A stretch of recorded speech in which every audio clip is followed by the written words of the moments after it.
Happy Father's Day.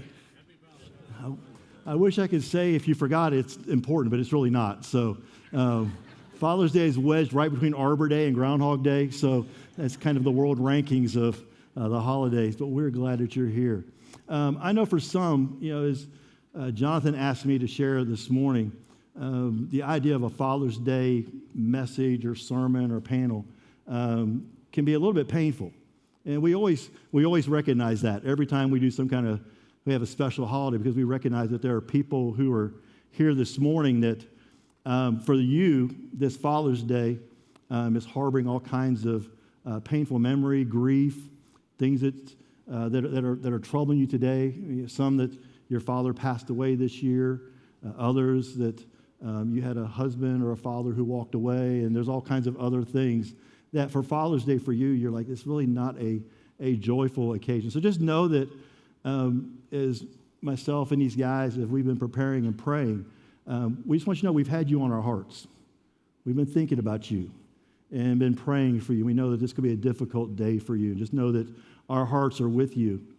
But in my opinion, I thought that the role of a father is such an important role in our society and in our culture. And I think for many families, I hate to say it, it's almost the missing element.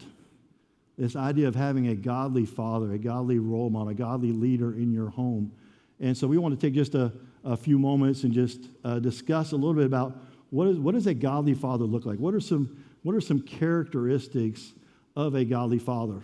And as I thought about this time together, I thought, well, maybe we just need to hear from several fathers. And so I asked several godly fathers to join me on stage. Unfortunately, none of them could make it. So these guys were able to carve out some time. And so we're going to use them today, this morning. And so guys, why don't you introduce yourselves and just kind of tell us a bit about your families. Well, yes, my name is Ben Ilegbodu. My wife and I have been married for 13 years, almost 14 years, Rashida and I. We have 3 kids. Our oldest, Simone, she's 10 years old. Our middle daughter, Avery, she's 7. And then our youngest son, Asher, he just turned 5. And we've been here at Second for just over a year. Awesome. Thank you, Ben. Welcome. My name is Glenn Russell. I am married to Kelly for the last 16 years almost. We have 2 children. I have Glenn Curtis Russell V, about to leave for beach retreat here in just a little bit. He's 13 years old and just finished 7th grade. And then Jonas is 10, and he just finished 5th grade. And I'm Jeff Williams, married to Caitlin Williams for 10 and a half years now.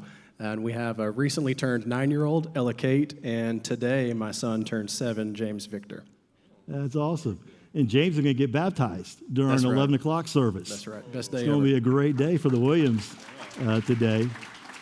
As we thought through this, another thing that we talked about was that a lot of things that we're going to discuss really are not just limited just to the role of father. A lot of these are parenting principles. And so, moms, don't be elbowing the dad all morning long. Hey, did you get that? Did you get that? Because some of this stuff is going to be for you also. If you're a coach, if you're a teacher, there's all kinds of areas where the things that we're going to discuss, if you have an area of authority or leadership over children, a lot of this is going to apply to you. The first principle I want us to look at is the idea that a godly father is an equipper. A godly father is an equipper. To equip means to furnish for service or action by appropriate provisioning. Another definition that I saw that we can understand is simply to make ready. To make ready. That part of our role as a father is to help our children to prepare for whatever that next phase is, whatever that next season is. And that's why parenting looks so different in so many different seasons of life. Proverbs chapter 22, verse 6, it says, "Start children off the way they should go, and when they are old, they will not turn from it." Ephesians 6:4, "Fathers, do not aspirate your children. Instead, bring them up in the training and instruction of the Lord." And listen to what this verse says in Proverbs 13:14.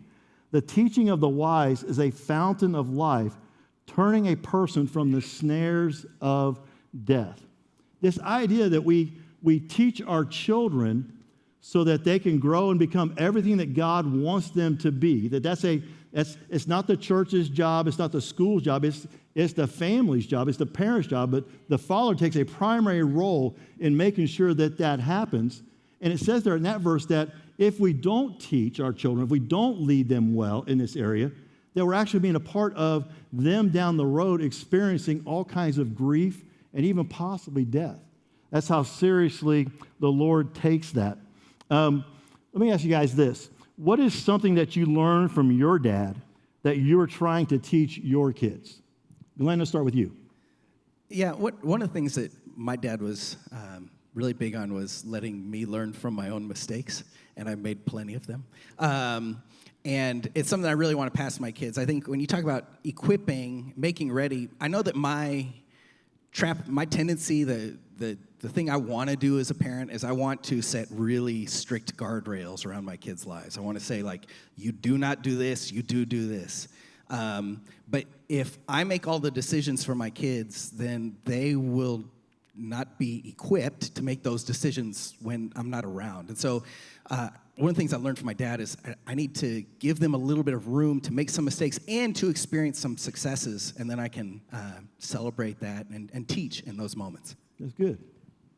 Jeff, what about you? Love that. So one thing I learned from my father just from an early age is how much he enjoys our company as his kids. I think I got a really good picture of a Heavenly Father who enjoys spending time with you, dwelling with you, being with you. So I'm hoping to pass that on to my kids as well. Their dad, both of their fathers, really enjoy them. Okay, when it comes to teaching your kids, what are some specific areas, skills that you are trying to intentionally instill into your children? Ben? Yeah. So there are a couple of things, right? So I'm trying to teach them character, right? So teach them how to have teamwork, how to persevere during difficult times, how to work hard, have a good work ethic, and things like that, right? So that comes from sports, that comes from school most of the time, right? But what's even more important is that I want to teach them to have faith, right? To have their own faith. So I want them to know God, have a relationship with God, and the way that we build that up is by coming to church, by praying with them, having family devotional time, things like that. But even more than that, we want to build godliness into them, right? So it's not just reading the Bible, it's how can you study the Bible and understand it yourself. That's what we're trying to teach them, like how to hear from God, how to discern God's voice, how to share Jesus with other people. It's like all these things that we have learned recently, what happens if we could teach them that 20 years earlier than, what we learned, right? Awesome. What kind of impact could that have in their lives? Right. And that's something that we're still trying to figure out and things. Like, for instance, recently, our daughter, we read the Bible, and she'll hear, oh, God spoke to Moses, or the angel came to Mary and told her something. So then when we ask her questions like, what is God telling you about this? She'll say, God doesn't speak to me. I don't hear from God, right?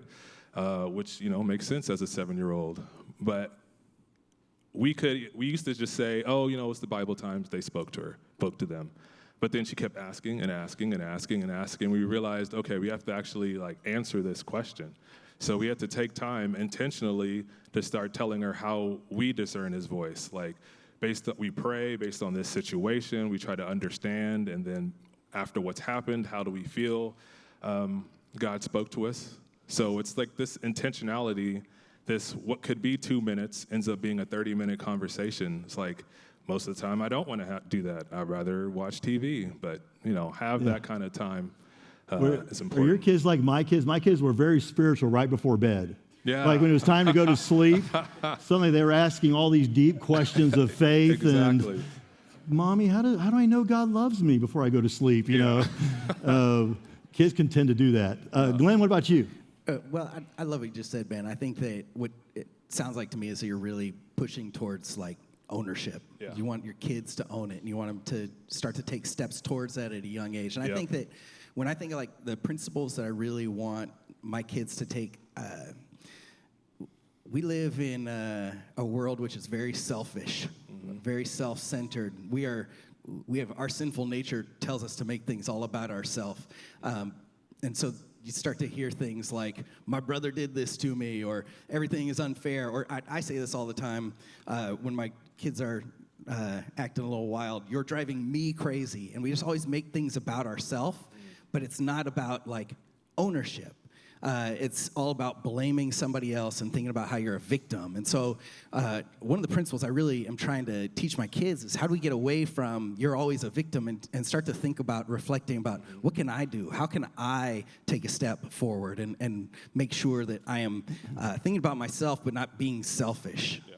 Yeah. That's good. I think one of the keys is, I think you mentioned it, is intentionality. You know, many of us have routines before our kids go to bed, and we read the Bible and we pray and we ask them how their day was and those kind of things. And certainly that's important. But what I've found is that there are teaching moments all the time. Yeah.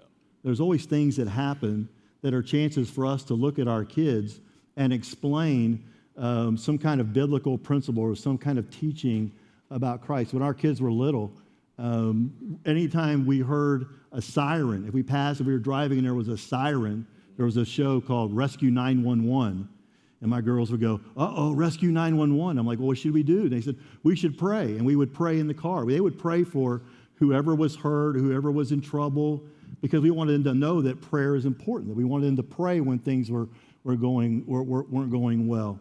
I remember one time with Kelsey, we were fairly poor, and she was at that age where she needed a car, and we were like, "I don't know how we're going to get this money for a car. We got to figure something out." And I made a mistake on our taxes where I deducted twice as much as I was supposed to. And so I get this gargantuan check back from the IRS. I'm like, "What happened? Where did all this money come from?" And our accountant's like, "Well, you actually messed up. You took out twice as much taxes that you should have." And I was like, "Well, there's a car. You know, there's Kelsey's car." But I didn't just go out and get a car and then say, "Here are the keys." We went and got the car. We pulled up in front of the house, and I said, "Before you get out of the car, we need to talk about this for just a second." I said, we didn't have the money to buy you a car this nice. We did not have that kind of money. I said, you were going to get a $500 dumpy piece of junk. You were not going to get a nice car. I said, this is a really nice car. This is a nice car for your age. I said, I messed up. I said, but it worked out where God said, here's the money. I said, also, the people that sold us the car, they were asking X amount. They knew we were looking for a car. They said, well, Jeff, for you and for Kelsey, we'll give it to you for this amount. And that amount happened to match the amount that we had gotten back on our IRS check. And so I told Kelsey, I looked at her and I said, so you need to understand that God is the one who provided this car for you. God is the one who gave us the resources for this car. So if I could encourage you, be on the lookout. Be on the lookout for those kind of moments where you can just kind of hit pause on life and look at your son or your daughter, whether they're 5, whether they're 15, 25, or they're 35 like my kids. That there are opportunities for us to continually teach our children. So, a godly father is an equipper. Number 2, a godly father is an enforcer. I know for some guys, like, okay, now we're talking. Here we go. This is right down my sweet spot right here. And unfortunately, though, it's something that does have to be done. Has to do. Father has to discipline. He has the responsibility for disciplining his kids. Proverbs 19:18. Discipline your children, for in that there is hope. Do not be a willing party to their death. Again, there's this idea if we don't discipline, we're leading to their death. Proverbs 29:15. A rod and a reprimand impart wisdom, but a child left undisciplined disgraces its mother. Verse 17, discipline your children, and they will give you peace. They will bring you the delights you desire. And I got to be honest, my kids grew up in the 80s, and so my kids grew up not just with Christian parents, but with James Dobson Christian parents. It was, we don't tolerate any kind of disrespect. There's no talking back. You can spill your milk, you can make mistakes, and things happen. But when it came to disrespect, that was just something that was just not tolerated at all in our family. And so I think that there's a place for, we want to be, to love our kids. We want our kids to know they can come to us at any time with anything, but our kids also need to understand that we are called as fathers, as parents, to also discipline our kids. Ben, what are some principles that you can share about disciplining your kids? Yeah, so one thing that's important for me is to be consistent with the rules, right? So today I can't say, oh, yes, you can have ice cream after dinner, and then tomorrow say, no, you can't, right? Because kids want to obey the rules. They just need to know what they are. Our kids do. And I also have to be consistent with Rashida, right? So she can't say, no, you can't have some, and then I say, yes, you can, and then all of a sudden she's the bad guy, woman. Okay, everybody listen to that. You got to have a united front. Yes, exactly. No matter how much you might disagree, you're a united front when it comes to your children. Yeah. And then I need to have perseverance, because my son especially, he's 5 years old. He will push and push and push, and he'll try to take it to a 15 in order to get what he wants, right? But I can remember to persevere in that way. And then the biggest one for me is not making idle threats, right? So we can't be at dinner and he act up, and then I say, well, if you keep acting up, you're not going to get dessert at the end, just your sisters. If I did that, when that time came, he would just go crazy, and then we wouldn't have any peace, and then I would just give in. So, I can't make that threat unless I'm willing to back up that threat, right? Yeah. So that's just something that I've learned, and then he realizes when I do make threats that I will live through them, and then, it helps with the discipline. Yeah, that's a good word. Whatever your form of discipline is, you better be ready to back it up. Yep. You got to be ready to back it up. They got to know that your word is solid, that when you say something, that you're going to do it. I remember one time we were at Disney World, and this mom, bless her heart, she was having so much problem with her kids. And I remember her looking at her kids and going, if you don't stop, we're leaving Disney World right now. And that kid was like, yeah, right. I know how much this costs. We ain't leaving Disney World. I can act however I want to. And I told Lori, I'm like, yeah, that kid is in control right now, because mom just made a threat that she has no intention whatsoever of fulfilling. Guys, anything you want to add to that? Yeah, just one thing that changed my perspective on discipline is just how much discipline is an act of love for your kids. When we're in that mindset, I think it takes the selfishness away. And, maybe not in the moment, but over time, our kids will probably understand, my dad loved me enough to discipline me, and he wanted to push me towards the Lord through discipline. That's awesome. I hate the phrase tough love. I hate that phrase, because it's not tough love. It's just love. Because I love my child, I'm going to discipline my child because he or she needs that. I think one specific area, we talk about the idea of being an enforcer, is this concept of, as dads, as parents, we got to protect the perimeter. We got to make sure that the outside, we can do a great job, and many a parent has done a great job raising their kids, but when it came time, they were sabotaged from the outside. And I think the key ingredient of that is the friends that they choose. I think that is a key thing that you as parents need to make sure that you hang on to. Proverbs 13:20, it says, walk with the wise and become wise, for a companion of fools suffers harm. 1 Corinthians 15:33, do not be misled. Bad company corrupts good character. So, what are some of the things that you can do to protect your children from having friends who are negative influences? Well, I can speak for us. One of the things that we did when our kids were younger was we made sure that our house was the house that all the other kids wanted to come to. So we took a room and we changed it into, I'm going to date myself here, we had an Xbox, and we bought an Xbox, and we put movie-themed decorations up and posters of movies and a TV in there, and our kids knew that we wanted their friends to come to our house. So when little Susie shows up and she's wearing a Longhorn shirt, I can say, hey, Kels, couldn't help but notice, Colby Thomas, little Susie's wearing a Longhorn shirt, and I don't know if this is really the kind of child we really want you hanging out with. So it kind of helps you to know, who your kids are hanging out with. Our kids' friends knew if they came to our house, we were going to buy pizza. We wanted their friends at our house, and it was wonderful. It was a great chance to to meet them, but also to try to influence those kids, to show them what a Christian home looks like, show them what Christian parenting looks like. Guys, any thoughts on that, trying to protect your children from having friends who are negative influences? I think that, I totally agree with that. And I think that what we're doing when we do that is a lot of our decisions we make either increase or decrease our odds of that working out, right? So you decrease your odds when you start skipping Sundays, for example. You increase your odds when you encourage relationships in the church and in the youth group and stuff along those lines. We 5 years ago, we'd been going to a church in Sugar Land, and we loved our church. We had a lot of great relationships there. We had a long history there, and our kids were getting older, and we knew that we wanted their core relationships and friendships to be with kids that they had something deeper than just we like the same activities. We wanted it to be spiritually founded. And so we switched churches. We started coming to South 5 years ago because we live a quarter of a mile that way. To be highly engaged with the community that is here was easy with proximity. It increased our odds a little bit. That's good. That's good. So a godly father is an enforcer. A godly father is also an encourager. An encourager. This is kind of the other side of that coin. Yes, there are times we have to discipline, we have to be tough. We have to make sure that they're walking the line.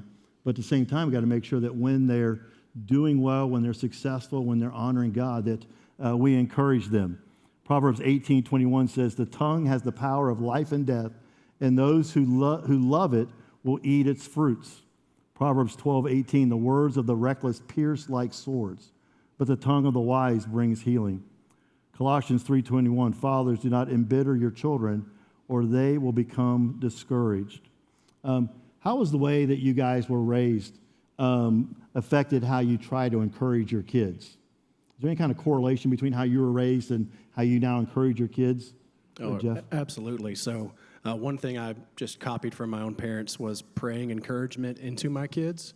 So starting from an early age, putting hands on them, letting them hear me pray out loud. Lord Jesus, please draw Ella Kate to yourself. I look forward to the day she places her faith in you.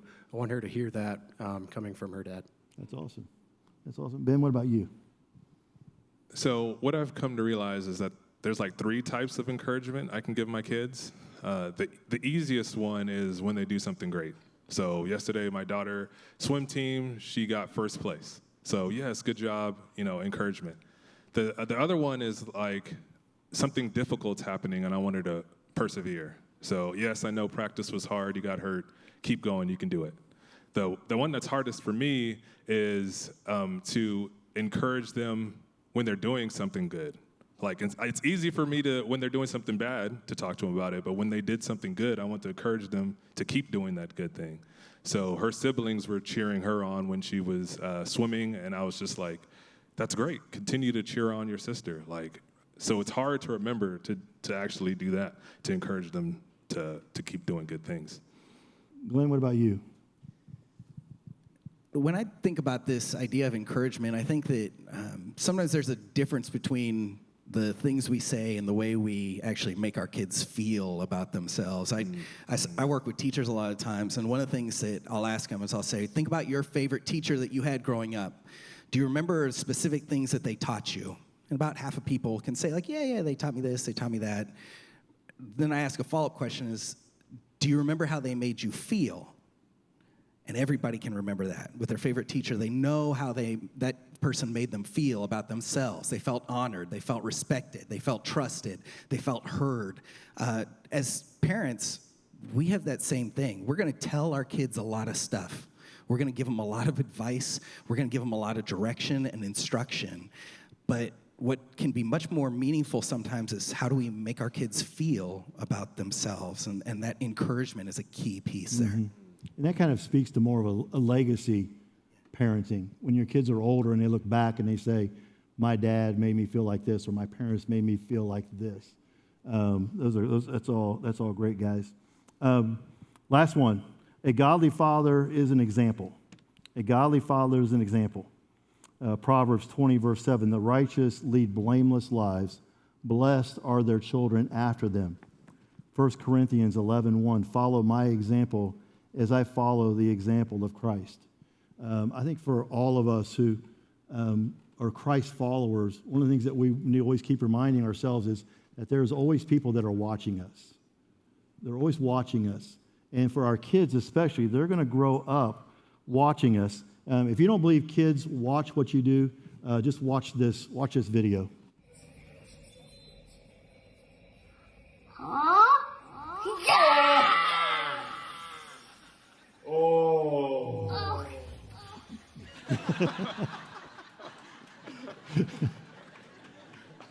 Your kids are watching, I promise you. Even when you're tumbled over backwards and you don't realize it, they are watching. They are watching you. They're watching how we love our wives. You know, our kids are going to learn how a man is supposed to treat his wife, how a godly man treats his wife by watching you. Work ethic, how we handle our money. Most importantly, what it means to be a follower of Christ. What it truly means to follow Jesus. What is something that your kids love because you love it? Let's start with Jeff. My kids love joking around and goofing off, which is great most of the time, but if it ever goes too far, Caitlin just looks at me, and it's all for me, so it's my fault they do that. I grew up in the San Francisco Bay Area, and my kids have visited several times to go see family, but they have no real California connections themselves. But if you would have been in our living room when the 49ers just lost the Super Bowl a couple of months ago, the devastation and tragedy that hit our household, my children were suffering that day. And unfortunately, they got that fandom, I think, from me. How about you, Ben? Basketball, for sure. So I grew up playing basketball. My son loves basketball. He plays in next level with 4th and 5th graders, even though he's 5 years old. I got him one of those little tight basketball hoops for his first birthday. Couldn't walk, couldn't do anything with it, but I just gave it to him, gave him the ball to play with just so I could, speak life into him to play baskall. You're like, run those sprints, kids. Yes, exactly. Dad, I can't walk. Sorry, it's a hard world out there. If you're going to make it in the NBA. One of the things that I meant to say earlier and didn't, please do not interpret us in any way trying to appear or trying to allude to the fact that we're perfect and we got it all together. Okay, so please don't think of that. In fact, as I thought about, what are some examples where you were a good role model? And I thought, you know what? No, what somebody might need to hear today is that, there are times when we blow it. There are times when we mess up. What's some times when, an example maybe where you weren't a good role model for your kids? Ben? Oh, you're calling on me, huh? Yeah. Okay. I would say a good situation is, again, with my daughter, our middle daughter, she went and did something that mom told her to do or she'd have told her to do. I didn't realize it. I got mad at her about it. She was trying to explain but, and I was like, no buts. Like, no, you can't do this. She runs away crying, and then it's not until I talked to Rashida that I realized there was that miscommunication. That's happened a lot of times, actually. And sometimes I am selfish, to be honest, and say, well, if she would listen all the time, I wouldn't get confused, and it's her fault. I'm not going to apologize. And honestly, that's usually what happens. But sometimes I do, and I go and apologize to her and say, oh, I didn't realize you talked to mommy about this. Like, I'm sorry. I didn't mean to get upset with you, that sort of thing. So, yeah, and it kind of builds us closer together when I do apologize. So I blew it, but then it gives an opportunity to have restoration. Yeah. Glenn, Jeff, anybody? Yeah, I'd say, unfortunately, not that many Sundays ago, we were both late to church and not having good attitudes in the car. So those are like two big ones for Dad. And I went. You mean that happens to you too? Unfortunately. This morning was very good, thankfully. But anyways, I went way too far. I was very harsh in tone. I really set my kids up to not have a good Sunday morning learning about the Lord. So thankfully, after a good sermon and some worship time at lunch, Freebirds afterwards, Dad got to apologize. So I think even when we goof, we have that opportunity to show some humility, show them what it looks like to apologize and own when we mess up. So I think that's really it. Is it like asking for forgiveness and confessing that we screwed up is a hard thing to do, and it is not a popular thing to do culturally. And if we are called to be different, that's one of the best ways we can set that example for our kids. Well, what better example to set, though, when we as dads go to our 7-year-old and say, hey, I just want you to know I need to ask you to forgive me. I don't know if there's a more powerful demonstration of manliness and masculinity than to say, you know what, I was wrong. I've had to do that before with my children, where I've said, Daddy yelled and Daddy spanked you out of anger, and I should not have done that. I was wrong in that, and you have to apologize to your kids. So just know that there's always times when we all mess up and we make mistakes, but grace abounds, luckily. One last thing, listen to your wives. My wife has helped me so many times I've said something that I thought was a really funny joke to one of my girls. I thought it was hilarious personally, and she would come back and say, yeah, you're going to pay for that one. And I realized that, that didn't fly with them like I thought it was going to. And so for her to say that and then she says it lovingly most of the time, half of the time. But to go back and say, hey, I said something. I really was joking, but it hurt your feelings, and I apologize for that. So men, lean into your wives and trust their judgment on these kind of things. Do me a favor. Let's thank these guys for sharing with us this morning.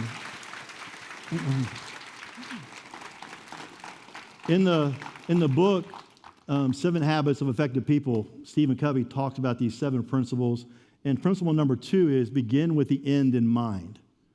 Begin with the end in mind. Look down the road and say, okay, what do I want this project to look like? What does success look like? What do I want this building to look like? This house, whatever it might be.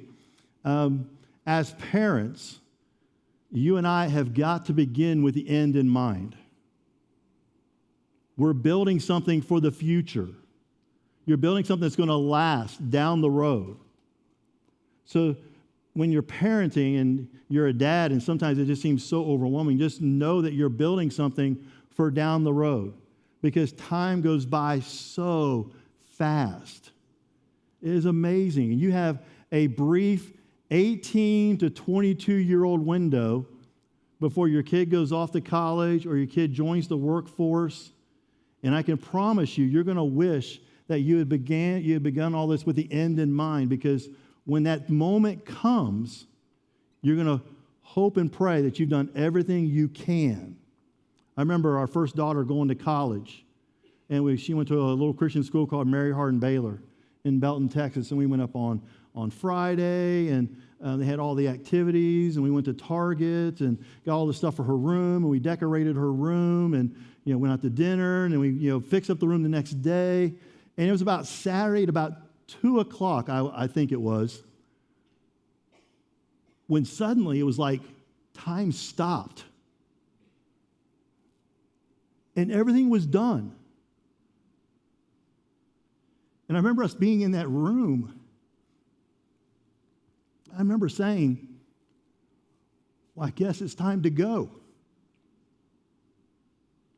I guess it's time to go. And that moment hit me like a ton of bricks because I thought, God, please, I've done everything I can to prepare them for this moment. But we're walking out and there are boys with no shirts on in the quad. And I'm like, what kind of pagan school is this? And I'm like, I hope they're ready. I hope they're ready. And men, I'm just going to say this as bluntly as I can. There is nothing that you will do in this world that will outweigh the feeling of success and pride you'll have raising kids who grow up to love Jesus. I'm just telling you. And you might sit there and you're like, well, I'm on the verge of solving cancer. I'm like, yeah, it might be a close second. But I got a 33 and 35-year-old. I'm 62 years old. There is nothing that I am more proud of than the fact that Lori and I, by the grace of God, at this moment in time, have 2 girls who are passionately in love with Jesus. There's nothing more important. One last verse and we'll be done. Deuteronomy chapter 6, verses 6 and 7. It says, "These commandments I give you today are to be on your hearts. Impress them on your children. Talk about them when you sit at home and when you walk along the road and when you lie down and when you get up." It talks there about impressing these laws, impressing God's laws on the hearts of your children. But do you know what it says first? They're supposed to be on your heart first. Pastor Jonathan said this a while back, and it stuck with me, that you can't teach what you don't have. You can't be an example of something that you're not living out. So as we now get ready to enter into this time of invitation and response, what is it that God's calling you to do? You might be here and you're like, I've never truly given my life to Christ. I couldn't be a godly father because I don't know God. There's nothing we would love more than to talk with you about what it means to be in relationship with Jesus Christ. You may be here today and you say, you know what, I'm a Christian father, but I've not been acting it. You can pray at your seat. You can certainly do that. You can pray as a couple if you want to. But I just want to challenge you. If you're here today and you're like, you know what, I just need to pray, I want to invite you to come down front. And this isn't hey, if you love your kids, come down front and pray. This is, hey, I'm burdened for my children. I want to pray for them. I want to physically take this step before God. If you're here today and you just need somebody to pray with you, these three guys and myself, we're going to be right down front. But here's what's going to happen. We're going to sing, and during that song, we're going to stand.